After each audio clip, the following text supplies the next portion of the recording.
I saw a video this week of a man who was 40 years old. He sat in front of a camera and told millions of strangers that he wasted his life. He said he has nothing to show for it. No house, no savings, no real career. He talked about how he spent his 20s chasing attention, chasing women, going to concerts, trying to look impressive online. And he said, if you're young and watching this, stop what you're doing right now. You're running out of time. I am 74 years old. And I need you to understand something that man doesn't know yet. Something no one ever told me. Something I wish someone had shouted at me when I was young enough to still change. I did not waste my life the way he thinks he wasted his. I did everything right.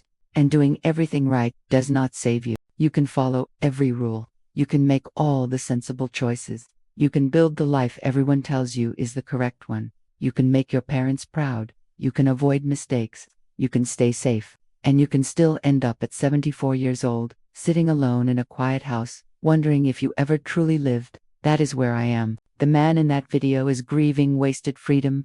He had choices and used them badly, and now he feels the cost. I am grieving something else. I am grieving freedom I never even tried to use. I had choices too. More than my mother ever had. More than my grandmother could have imagined. I became an adult in 1969. The world was changing. Women were demanding space. Doors were opening that had been locked for generations.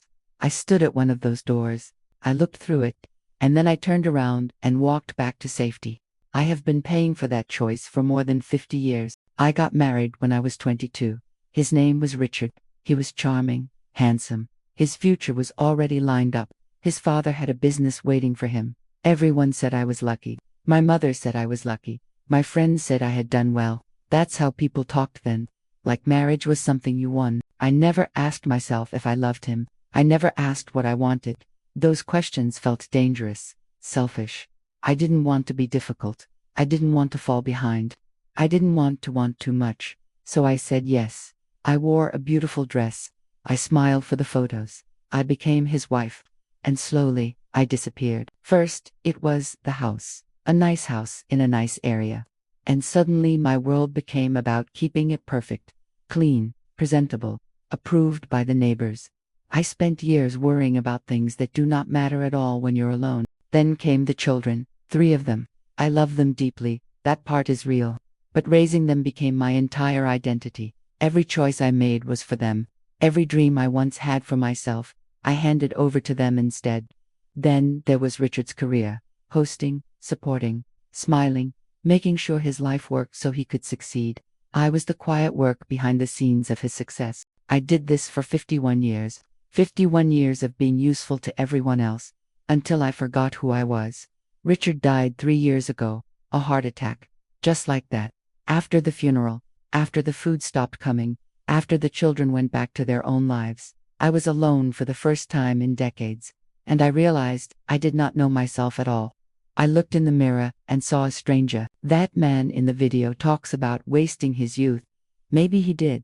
Maybe chasing pleasure and attention led him nowhere. But he knows what he loves. He knows what excites him. He has memories of wanting something badly. I don't have that.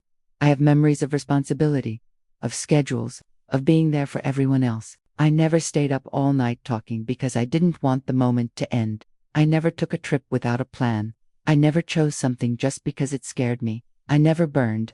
That man thinks burning was a mistake. I never even felt the heat. I chose safety. I chose approval. I chose the path that made sense to everyone else. And that path led me here. There was a woman in my neighborhood when I was young. Her name was Patricia. She didn't get married. She went to law school. People whispered about her, said she would regret it. I saw her years later. She was a judge. She had traveled the world. When she spoke, her eyes were alive. I don't know if she was happy, but I know her life was hers. Mine belongs to everyone else. I am not telling you to be reckless. I am not telling you to throw everything away. But I am begging you to question the life you are building. Ask yourself who chose it. Ask yourself if you are being brave or just careful. Because one day, you will be old, you will be quiet, and you will look back. I made good choices, safe choices, and I regret them not because they were wrong, but because they were never truly mine. I would rather fail at something I chose than succeed at something handed to me. I cannot go back, but you still can. Please choose something that belongs to you.